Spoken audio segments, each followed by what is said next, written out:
Death and life are in the power of the tongue. Guard above all things, guard your inner self, for so you live and prosper. Bar out all talk of evil and banish wayward words. Let your eyes look straight ahead, gaze right in front of you. Keep a clear path before you, and ever make your footing firm. Proverbs 4:23-26. In this series of lessons, I want to give you instruction on how to apply yourselves in your daily tasks, how to make a success of your work and play, sometimes called recreation and occupational therapy. The first thing I want you to consider is that you are a center around which revolves your world. Your world revolves round your own center, that center which is the consciousness of God established in man. Now, when we realize this truth, that it is the consciousness, the creativeness of God, manifesting through the consciousness of man, that gives him creativeness, gives him the power to think, the power to act. But we are unaware of this truth. Therefore, we know that if we are aware of it, we are able to overcome most of our difficulties. We are able to look upon them in the right spirit. Remember, you do not know what your consciousness is. You can analyze everything external to it, but you can never analyze what it is. What consciousness is refuses to be analyzed. Now think it over and you will find then that which is incapable of analysis is unknown. But the consciousness is always analyzing things external to itself. It's always analyzing the relative. And the consciousness can become aware of the relative. That is that thin layer of consciousness which is always working on the outside. There is deeper layers of consciousness, such as the consciousness in the physical, which we will say is the outer consciousness, a consciousness working through the mind, which is another layer of consciousness, but it's the same consciousness. And the deeper layer of consciousness is that which is unknown. The consciousness itself does not know what it is. It only knows that it is.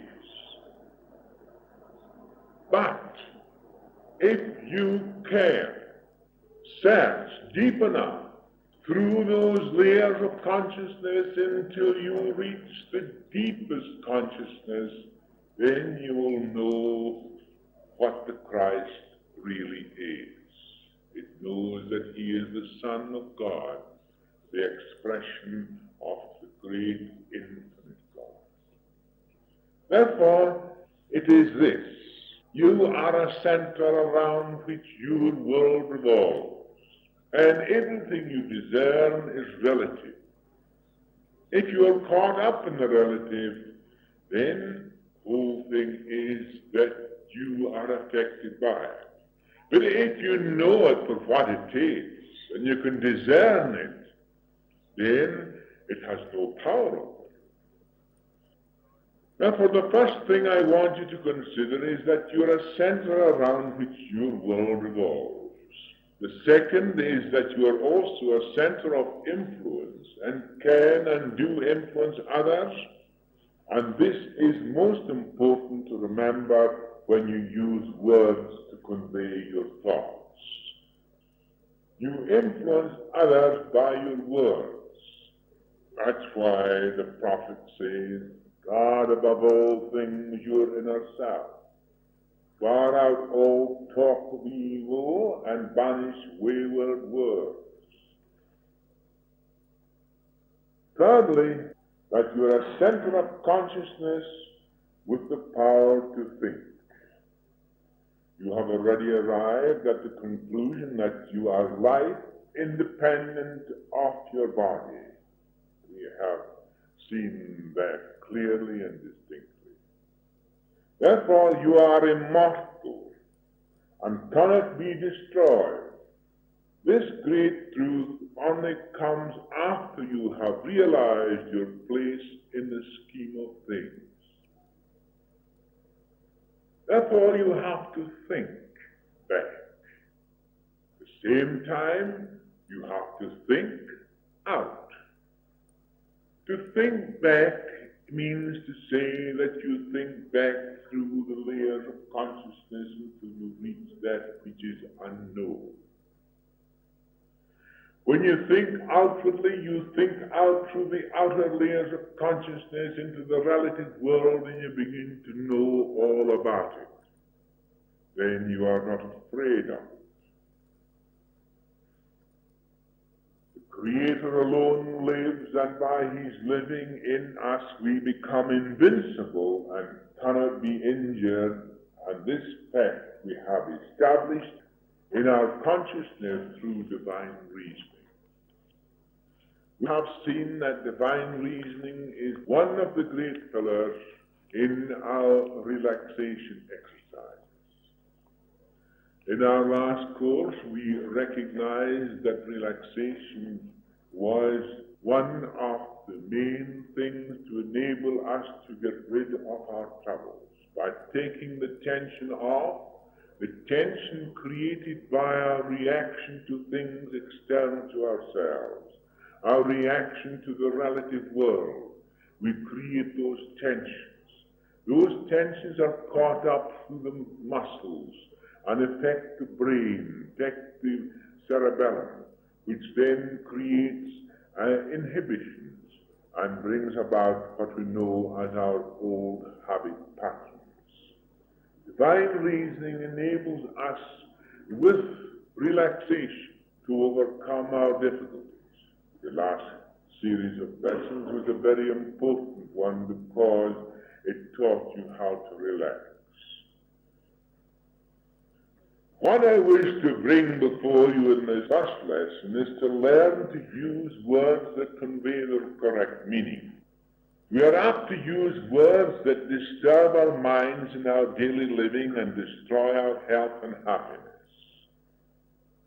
When I opened the book at Proverbs 4:23 and read these words, guard your inner self, for so do you live and prosper. It was the key to this first lesson. When you then express words, phrases that have terrible meanings for small things, you create in your mind the feeling of these words. Most people are exaggerating all the time with words. A thing that is ugly, they say it's beautiful, oh, it's lovely. These exaggerations are of no value. In other cases, people will say, it's horrible, it's a disaster. If we had no words to express ourselves, we would have no divorces, no tears, no words spoken in anger, etc. Politicians could not create animosity and separation among the people, no reading of bad news, no hearing of bad news to upset us. So therefore, if we had no words, what a wonderful world it would be. But as we have these words, and we have to learn all about the relative, and to know the relative, then we are able to understand the great meaning of life here, to discern it, to understand it, to become aware of it, but not to be afraid of it. All our experiences build us stronger and stronger. If you have an experience of any kind, you must always learn by it. But the majority of people do not learn by their experience. They're caught up in the effect, and they do not know and think deep enough to find out the cause. When you have found out the cause, then the effect will begin to disappear. We create words so that we can communicate with one another. So one word has led to another until we have so many words, and many have a disastrous meaning in our minds. We who grow up should learn to understand and feel the meaning of words so that we do not throw terror-gripping words at ourselves and others, especially young children. In fact, we should not use these at all except when they are really called for. For instance, take the words ghastly, terrible, horrible, fearsome, ruined, frightful, etc., etc. Have you ever felt the meaning of these words when you say them? We learn to condition ourselves with the spoken word. We respond to the spoken word. We listen to the spoken word. And what a heartache some of these words create. We think with words. We define our problems with words. We scandalize with words. We praise with words. We get comfort by reading of our victories. We get depressed when we read of our reverses. And if you do not understand that you are living in the relative, and you are using words in the relative world which create much havoc in your minds, the prophet would not have said in the beginning, I read these things, which is a wonderful truth.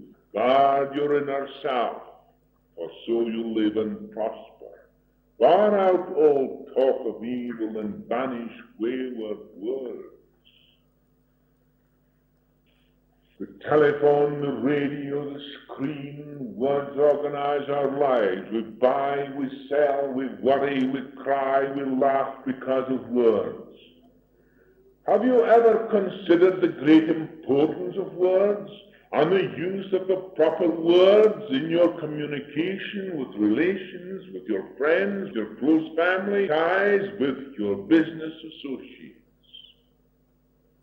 Did it ever strike you the power of a word when you get the true meaning of the word in yourself?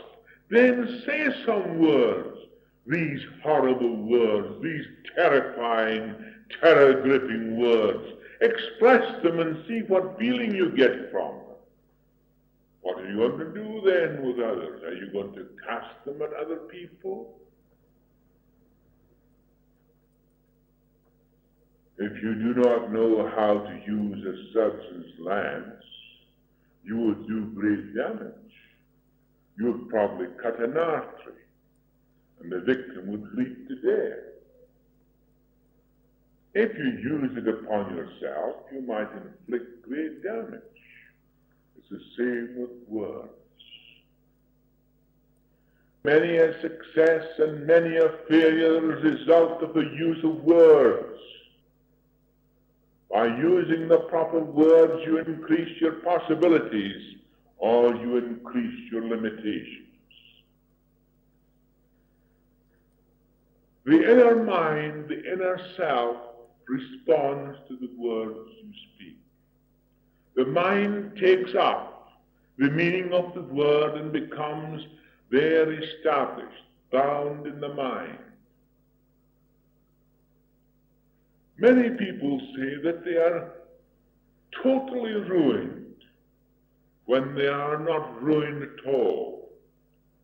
The fact is then, When a person thinks they're ruined, expresses the words of being ruined, what happens to the individual? They go down and down and down until such time someone catches them by the hair of the head when they're drowning in their own misery and brings them up to the surface and gives them a breath, a new breath of life, understanding. Then they begin to think. And it's when you begin to think clearly and distinctly that you are fearing the relative world, a world that you are here to command, a world that you are here to control and direct, not to run away from or to fear, but one to control and direct. And it is easily for the individual who understands, and he can control and direct this relative world. He can discern it for what it is. He will know it has no power over him because he is indestructible.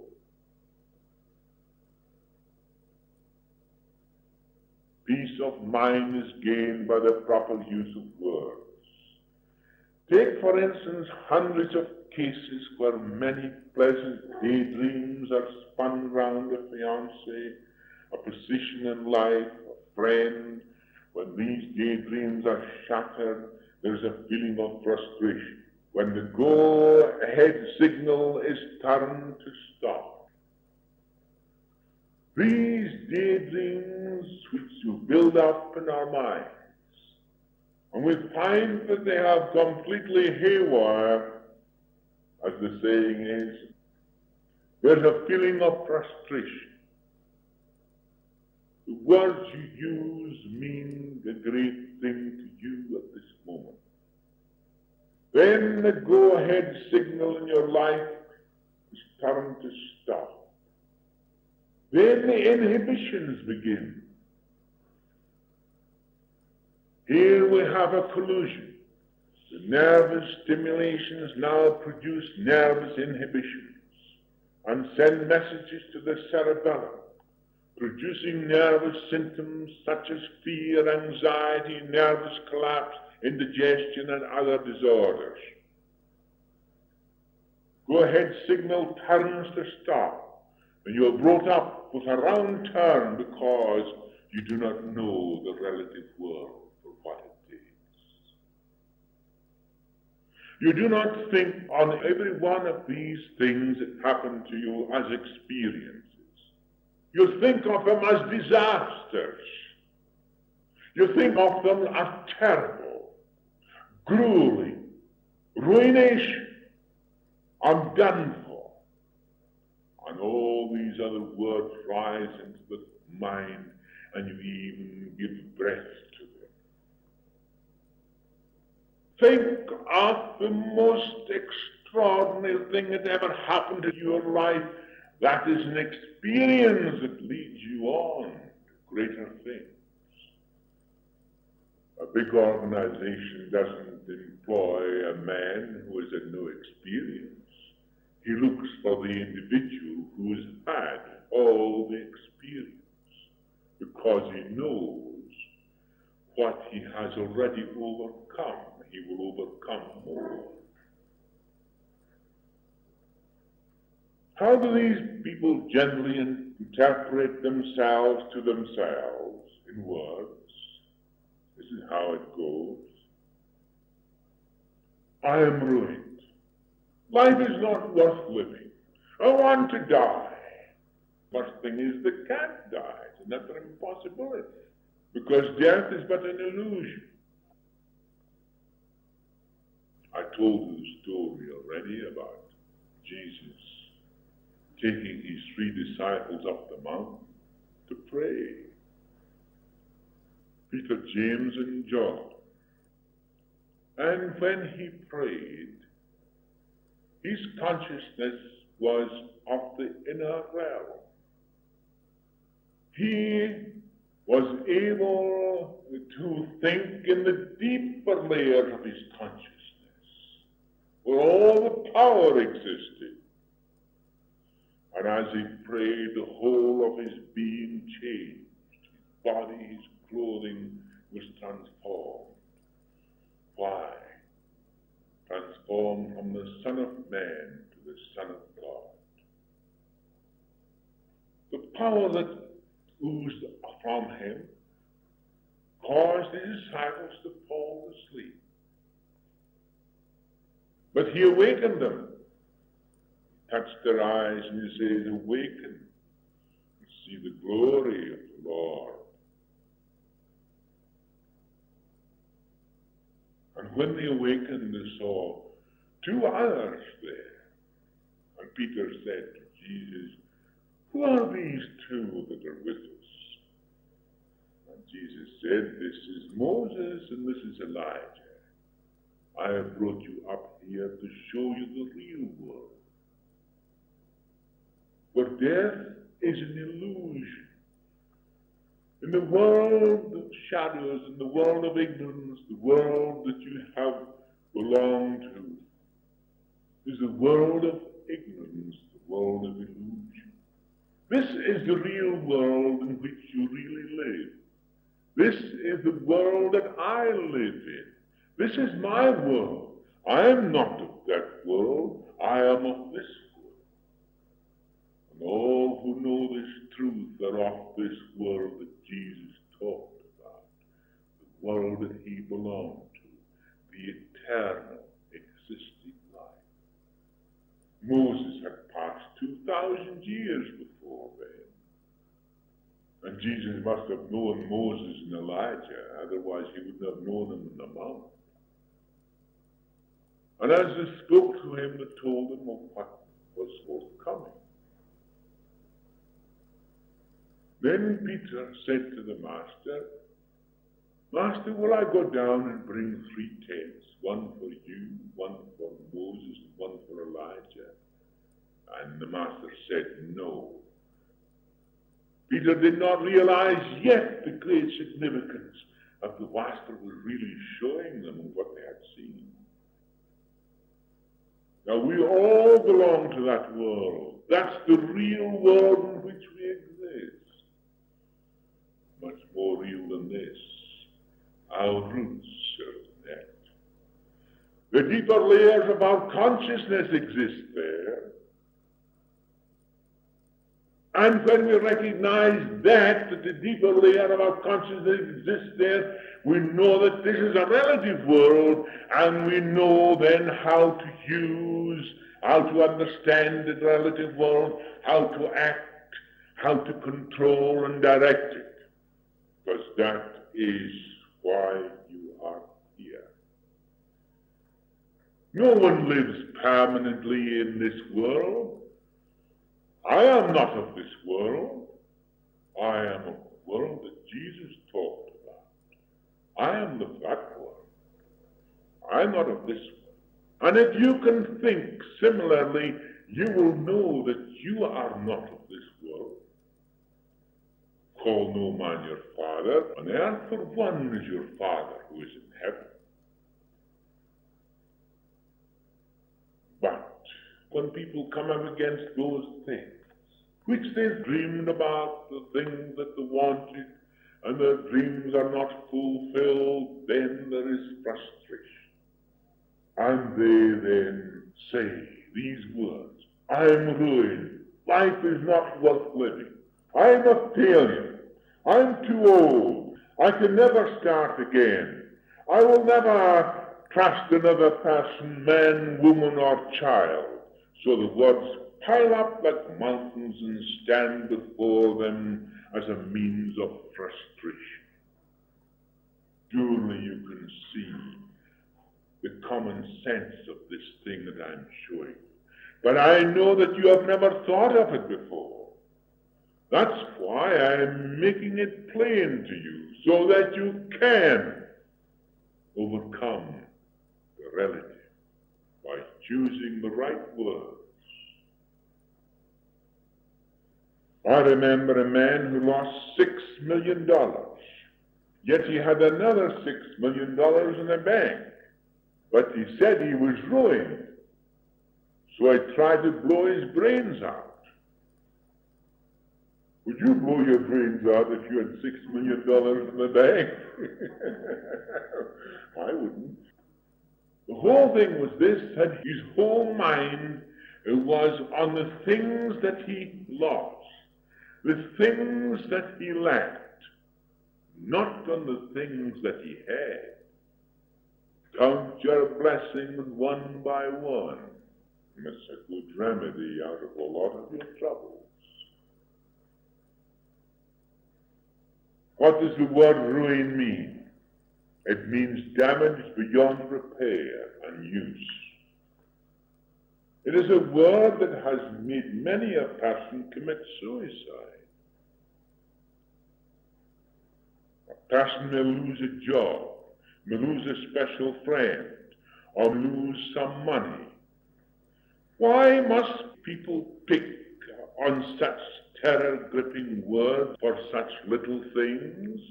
It's utterly silly. But the damaging effect of the misuse of the word is often the beginning of neurosis and frustration.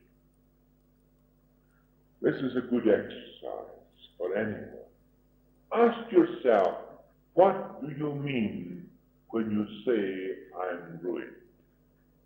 You identify yourself with ruin? What is this I that has been ruined? The I can never be ruined. The I can never be destroyed. The I is indestructible. It's in your mind you have these things. Then in your mind and sickness are one. Sickness is in the mind, and you cannot separate sickness from the mind. They are one and the same thing. But the consciousness is never sick. It is only living in the illusion of sickness. When you get into the deeper layers of consciousness, deeper down, deeper and deeper, then you'll find their reality. Then you will know that there is no sickness. And the consciousness of man is the creator of both sickness and health. But in the consciousness of God, there is neither. And when you reach the deeper layers of your own consciousness, you'll find that that is true. The I is invincible. The I is indestructible. Take, for instance, the young woman who said she was ruined because she was jilted, and through it had a nervous breakdown. Naturally, most people identify the I with their body, with their possessions, with their conditions, etc. It is this ignorance where most of the havoc lies, and this person does not know any better. You identify yourselves with these things. You identify yourselves with the body. You identify yourselves with your conditions, your possessions, and everything. Do you know that the I itself is but the consciousness of the Supreme Master of the universe expressing himself through you? And as this consciousness comes up through the layers of consciousness, it comes out to the relative, to the outer. And when you are caught up in this outer, this relative world, you begin to feel it, and it begins to destroy. Words, very often, is the first cause of your trouble. I made an answer to these questions. I said, now look at your body. It looks pretty good to me. Good shape. Your legs look good in these sheer nylons of yours. Your appearance has not been damaged in any way. Now what about your work? You have a good job. You still have your friends. You've not lost any of them. You have a nice home to live in. You are in fact in pretty good shape all round. Now tell me what part of you is ruined. Well, she said, I am disappointed. But you have been disappointed before, haven't you? Yes, of course. The problem is solved. The word ruined has been broken down. The idea has been destroyed. Now, I said, you're better rid of a man before you're married to him than after you're married, aren't you? So if he jilted you before he married you, he's sure to do the same thing after he married if he tried to jilt you. And if he jilted you now, he would surely jilt you later on. So there you are, I said, now, aren't you in a better position than you were before? So why use such damaging words to cause all this turmoil in your life?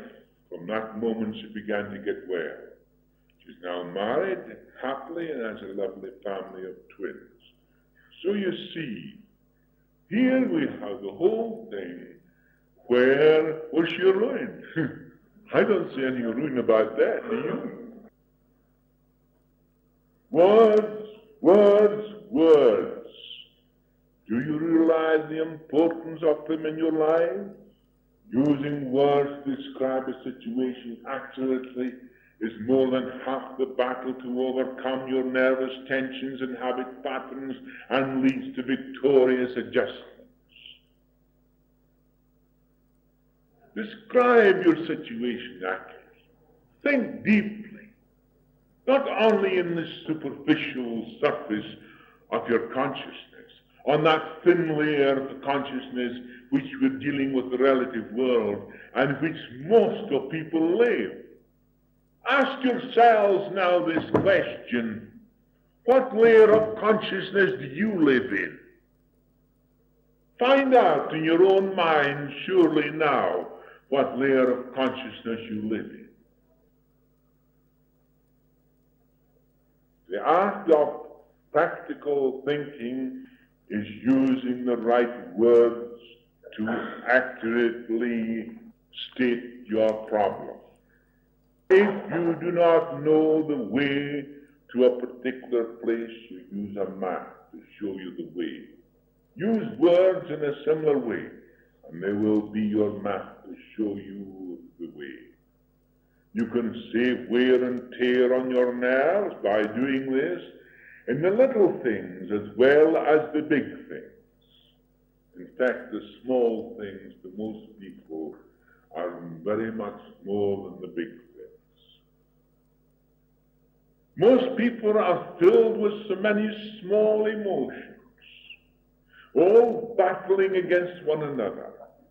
These small emotions, which are the reaction to small things in your lives. The stress and strain of a person that can't get the thing that she wants or he wants at the moment. The disappointments on these small things create an emotional stress. And you have hundreds of these little emotions in your body all jingling and battling against one another. Before you know where you are, you're almost on the dust heap of the human race. Why? Because you have not begun to think deep enough to discern these things on the surface, but go deeper than the superficial layer of consciousness and deep down there find that reality and solve your questions there, and you will find your freedom. Is it not, then, when a gigantic, overwhelming emotion takes control of you, when you have something terrific happen to you that sweeps all those small emotions out of sight? They are completely forgotten because this great emotion that sweeps you. Then you begin to get well. People very often who live in luxury want so many unnecessary things. This wanting and craving and disappointment causes all these irritating emotions that destroy the health. It is necessary then to get deeper than this superficial consciousness. Yes, I know. You must say, I have learned the truth, I have learned something about it, but you have not gone deep enough. If truth is in the surface, I say, it's of no value to you. If your truth is on the superficial layer of your own consciousness, which is dealing with the external world only, then I say you have no truth at all. If you follow me through this series of lessons clearly and distinctly, I will show you a way out of your difficulties. I will show you that your work and your play will become the harmonizing of your whole emotions to bring about a happy state of existence in this life, in this relative world of you. You may read all the books in the world, but if you do not practice this, getting deeper into the deeper layers of the consciousness, you will never know what reality really means to you.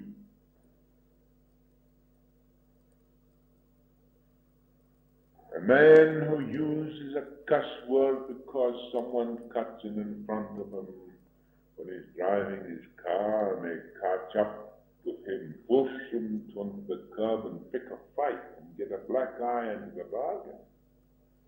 Is it not better to say that feeble-minded have cars and driving licenses? So go on your way rejoicing with your nerves and face intact. Pick the right words that will keep you well balanced. Pick the calm words, the right word, the accurate word, the word that helps to make the brain and body work properly. I know a woman who looks into her wardrobe of 30 beautiful dresses and says, not a thing to wear, I'm dowdy. I want a new dress for every occasion. No wonder she feels dowdy, but yet she looks very chic in any of her dresses, although she does not think so. So her nerves are on edge because she picks the wrong word. I am dowdy. Puts on the dress and she begins to look round and see, well, I've worn this several times now. People can't see me in this dress twice. I must get something new. I'm dowdy. Think of the word. A patient came to me some time ago. She said, Doctor, do you think I have cancer? The thought of cancer makes me morbid, makes me shudder. I said, why say it? Why think it? You haven't any cancer about you? I assure you that is true. Now go home and think no more about it. And stop saying the word cancer. The next time she came to see me, she was quite happy and soon got over her trouble.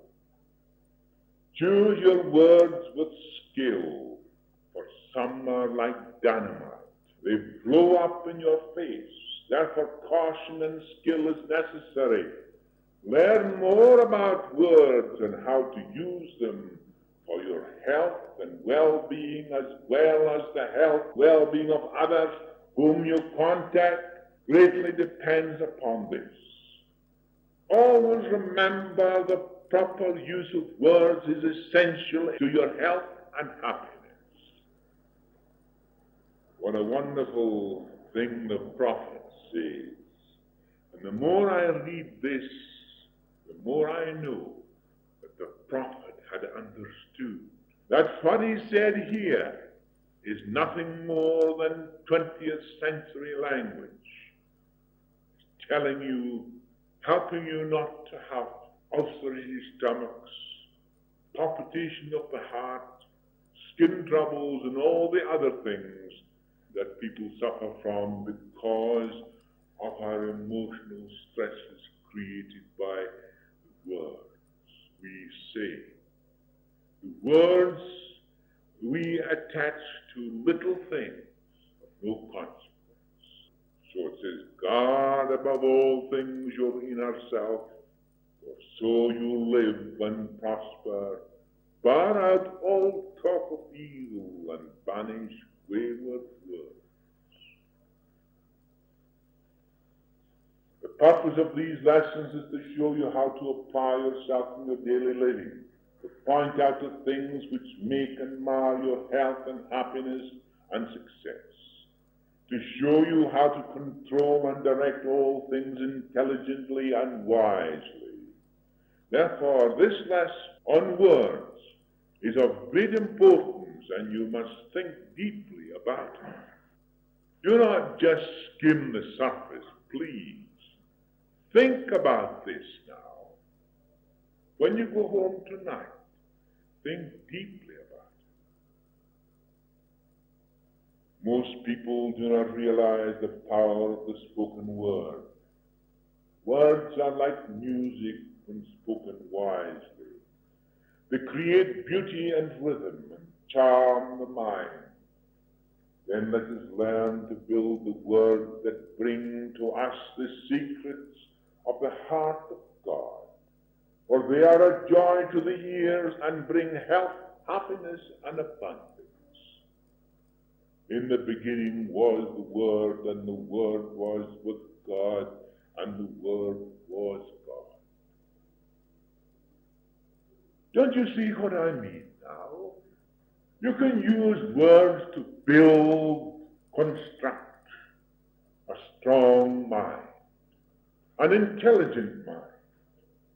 You can use words that will help you to overcome these relative things that come up in every day of your life. They become experiences. Your experiences become your stepping stones. Your words are like magic.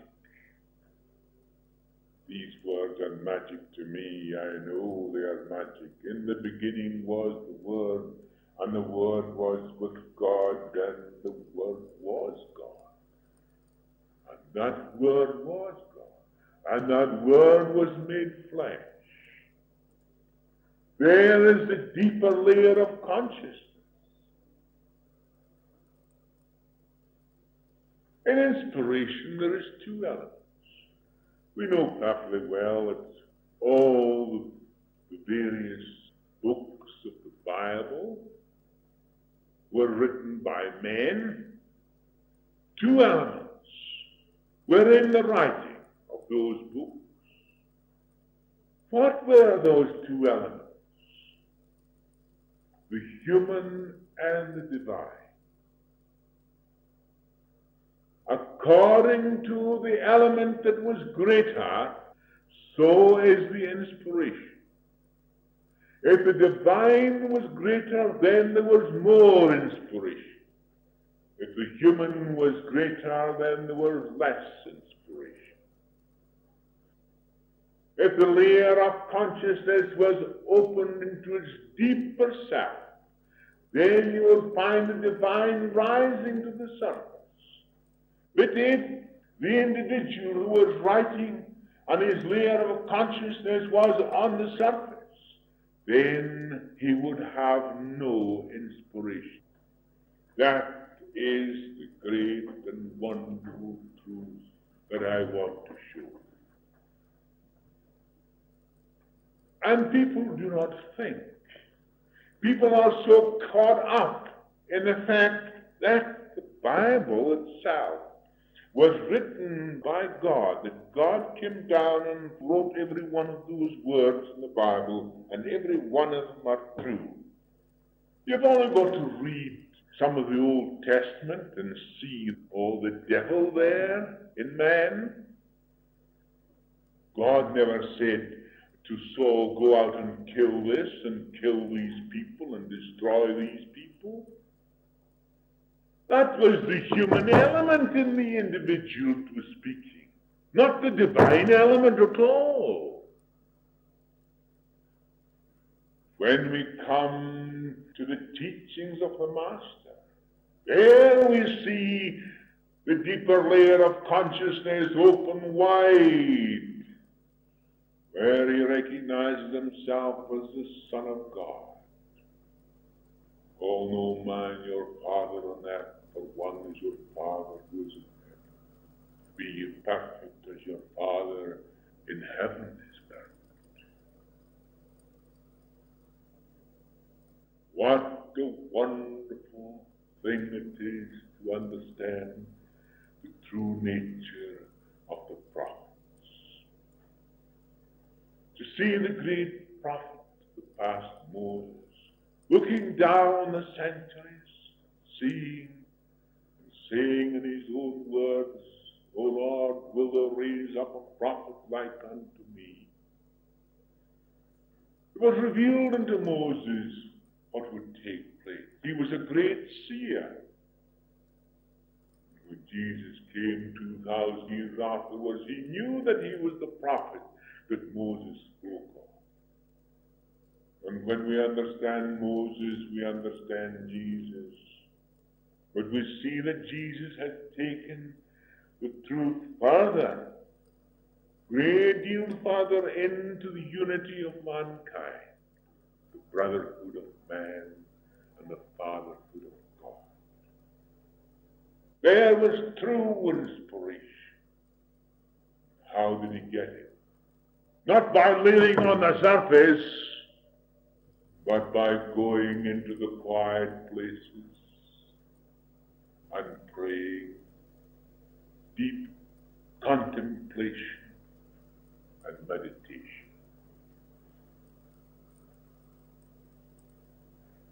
Use words that delight the mind to become mental shrines that will live forever. For in these we have the wisdom of the past, in the ever-present, as hope for the future. Let our words be living messengers that will reach throughout the ages, and the repeating of them will give others joy and happiness, good health and abundance. Is not these words of mine that I speak give you upliftment? These words of mine charge your being with health and strength and vitality. Charge your mind with inspiration, and it gives you a feeling of unity with the whole universe. In Proverbs 15:4 we read, a wholesome tongue is a tree of life. And in Proverbs 15:23 we read, a man hath joy in the answers of his mouth, and a word spoken in due season, how good is it? And in Proverbs 18:20-21 we read, a man's belly shall be satisfied with the fruits of his mouth, and with the increase of his lips shall he be filled. Death and life are in the power of the tongue, and they that love it shall eat the fruit thereof. The lips of the wise shall preserve them. Proverbs 14:3. Now listen within yourselves and know the source of the word, which is the rapier of the thought. Then you will know that in the power of the tongue is life and death. Benediction. O sacred heart, thy words are balm to my soul.